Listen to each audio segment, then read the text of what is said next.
Ang mabuting balita ng Panginoon ayon kay San Juan. Papuri sa iyo, Panginoon. Noong panahong iyon, sinabi ni Jesus, "Ako ang mabuting pastol. Iniaalay ng mabuting pastol ang kanyang buhay para sa mga tupa. Ang upahan ay tumatakas. Kapag nakikitang dumarating ang asong gubat, iniiwan niya ang mga tupa, palibasay hindi siya pastol at hindi kanya ang mga tupa. Kaya't sinisila ng asong gubat ang mga ito at pinangangalat.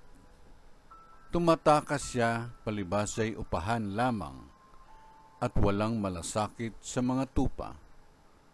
Ako ang mabuting pastol.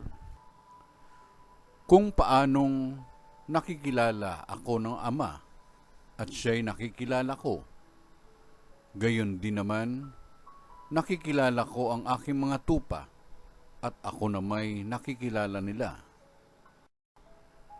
At iniaalay ko ang aking buhay para sa mga tupa.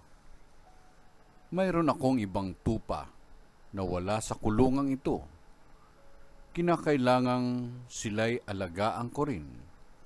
Pakikinggan nila ang aking tinig. Sa gayoy, magiging isa ang kawan at isa ang pastol.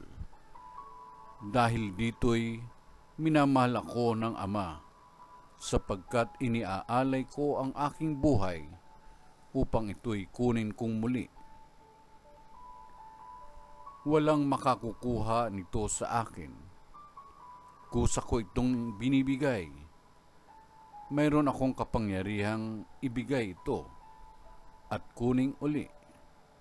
Ito ang utos na tinanggap ko sa aking Ama." Ang mabuting balita ng Panginoon. Pinupuri ka namin, Panginoong Hesukristo.